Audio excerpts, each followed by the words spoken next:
Good morning, good morning, good morning. Hey, this is a this is a big one, I mean, technically all these episodes or verbal logs, verbal cardio, verbal diarrhea, whatever you want to call them, have been big for me. But you know, today actually makes 6 months. 6 months since I decided to stop watching adult videos or porn, pretty much. Yeah, I was just about to say it. Yeah, 6 months. I can remember when I first started down this journey. Um, one week was like one of the biggest accomplishments I've ever even thought about. And now we're looking at 6 months. And I know in the previous one I said like I should stop looking at the time, but I do want to give myself some credit because when you go from something that's slowly been in the back of your life since you were, I think I was like fourth or fifth grade when I first got exposed to that stuff. So what is that, like 10, 11? And then now in my 30s, it's like now we're talking 2 decades. So this is literally something that's been one of the running, like one of the longest things, a part of my life. And it wasn't easy. It's not easy at all. Temptation's still there.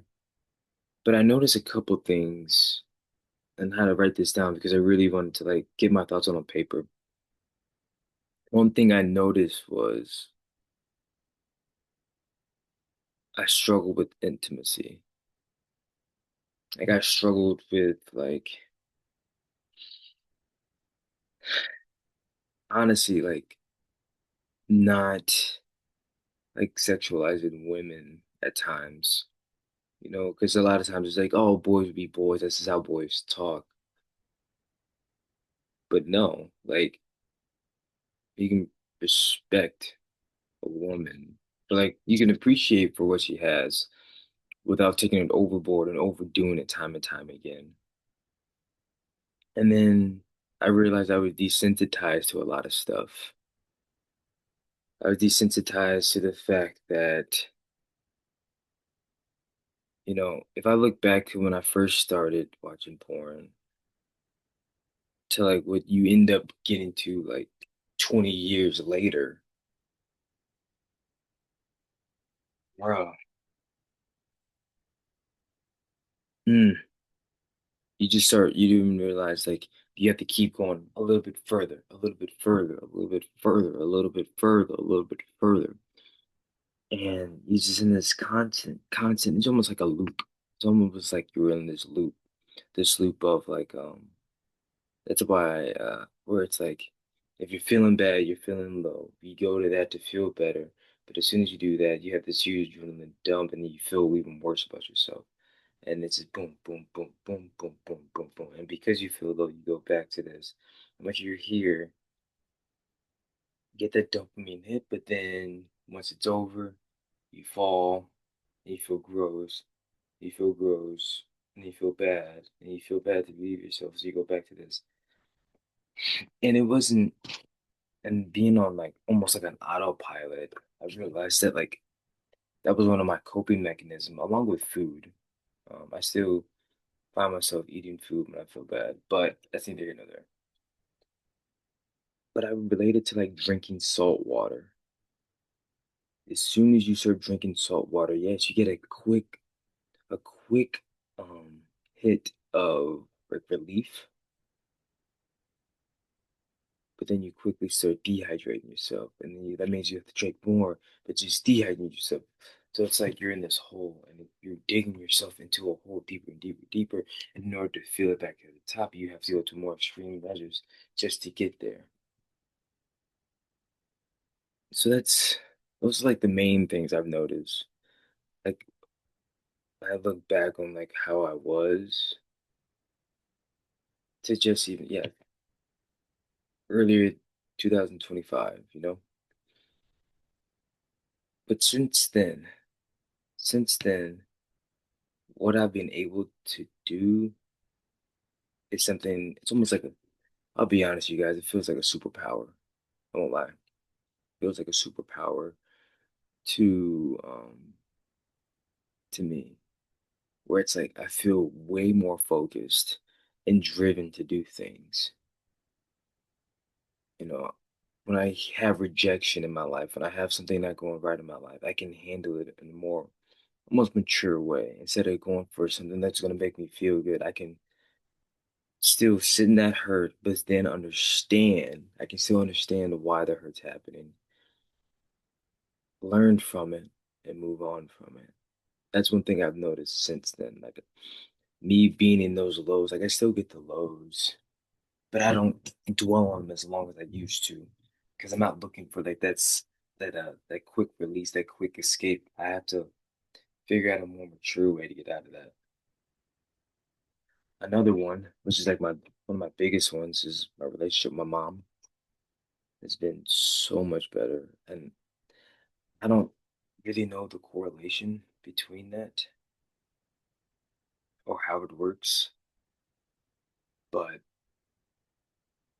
yeah, it's been awesome. We talk just about every day. We have good talks. She feels more open to me. I feel more open to her. Like I can um,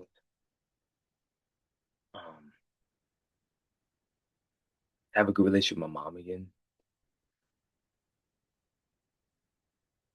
That's something I would never change for the world. So that's something I've really been missing.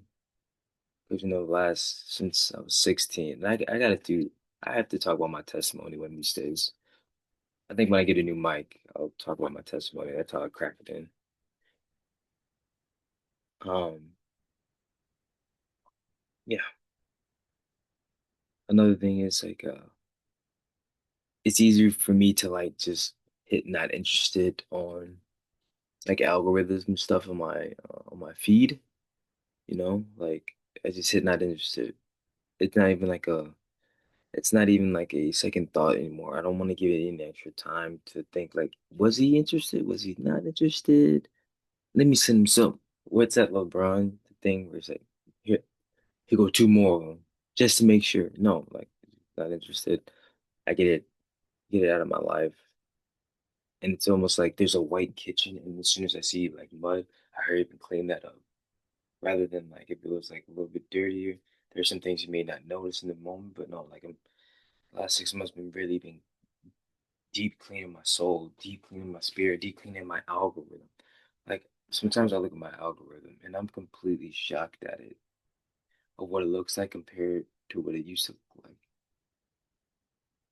And you to be so innocent and passive, which I talk about, and something I really need to let you guys know of my men's group. But like, it used to be so passive. Like, oh, it's just you Instagram being Instagram. It's just gonna seep through, and it's like, no, like you can actively do stuff to prevent that, and that's why God calls us to not be passive men. Um, so I've guarded my eyes, which means guarding my heart, and because how to prepare this. It's come from First Corinthians 6:18, where it says, "Flee from sexual immorality. Every other sin a person commits is outside of the body, but the immoral person sins against its own body." So what does that mean?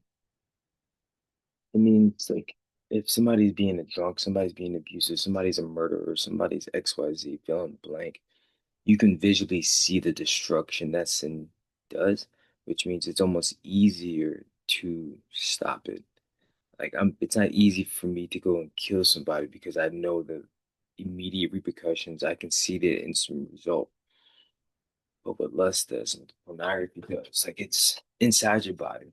So, outside I look fine. I'm happy go lucky, but the inside, I'm slowly like killing myself on the inside. And now that is something I didn't realize until I look back on my life and saw. Um, another thing about the eyes is my eyes are not distracted, which I mean I don't know this for sure, but I'm pretty sure most women would find it respectful that my eyes like they're probably so used to eyes being distracted, like when they're talking, being able to look them right in the eyes when they're talking has been for me the coolest flex, I think.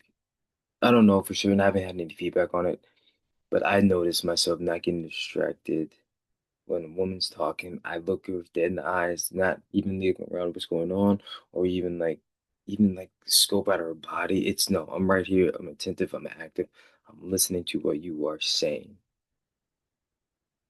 And that's been one of the coolest things. Um, yeah, um, it's I don't know. It's just part of one of these things. Like I'm trying to act like the man I would feel comfortable my future child dating, inside and out. Like if like the fact that I can give somebody my phone and be completely fine has been really cool. You know what I'm talking about when you open up that internet browser and somebody, hold up, Fumble City. No, no, you on my phone, you can go through it. Like, don't see anything. It's been really nice. So, I mean, if you're struggling, also, there's a way out. But I'll be honest, you have to want it. It's one of those things that you have to actually want, and sometimes it comes at a cost. You actually want it. A lot of times will come at a cost of you lost your family, lost your job, tons of income done, um, low T, um, relationships outside of your marriage. It's gonna cost, and unfortunately, that's a lot of times the wake up call. But it doesn't have to be.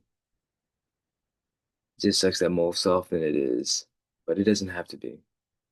I'm telling you, if are in this loop, just try to get out the loop. Just take it one day, find a group, find a male best friend who you trust, and just escape that loop. Like just escape it. That's all I can say. Just escape it. Since I haven't, it's been one of the most freeing things that I've experienced. And I'm not saying temptation doesn't come back. I'm saying it doesn't get interested, but I've found more outlets. I found better outlets, healthier outlets, because I know if I do back in that loop cycle, I know what's gonna happen. I'm gonna do it. I'm gonna ask for forgiveness. I'm gonna still feel bad, and then and I don't want to take advantage of God's grace. You do not want to take advantage of God's grace. That's like somebody taking advantage of you, keep hurting you, but you keep. I'm sorry, man. I swear this is the last time. I'm sorry. I'm sure this. No, like, and I'll be honest. I'll tell you one of the biggest things. Philip Anthony Mitchell. If you guys don't listen to him, you need to. He Philip Anthony Mitchell. There was some of the stuff he says just wakes me up. Let me see if I can find it.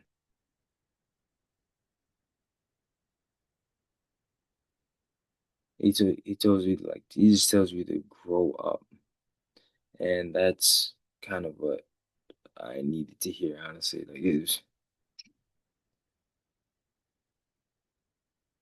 Grow up.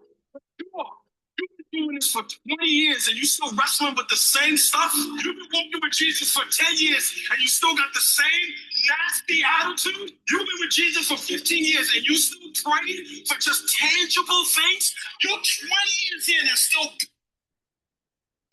like he just says it right then and there. Like just grow the heck up. Like you're 20 years still dealing with this stuff. Like, come on, man. I don't know, and he is very Just straight to the point. Hold up, babe. Actively with your sin, playing with sin. Stop keeping it in the closet. Stop treating it like a pet. You see, Very straight to the. Hold on, here it is. it's in darkness. Because dark areas is an area for the devil to traffic. If I got a bad week, I call my accountability partners. There is nothing happening in my life that's in the dark. True story. My wife knows, my accountability partner knows. My biggest struggle coming out of the world was dealing with women in lust. And I remember I had to go to my wife and tell her about what happened to me when I was 10 and the kind of life that I lived. And I need you to pray for me in this area. A struggle I have right now, if people start feeling some kind of way, maybe a little bit of pride creeping there because of the growth of our church. No, I got to wring that out of my life. I don't keep that stuff in the dark. Mm. There's no No, area of my they kind of just straight to the point, wake you up. None of that soft, like you're gonna be a good person. No, he's like, no, he's talking straight at you, kind of like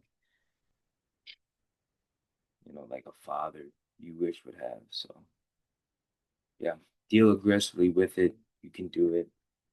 Desensitize, get out of the loop. It's one of the most freeing things. Love you guys.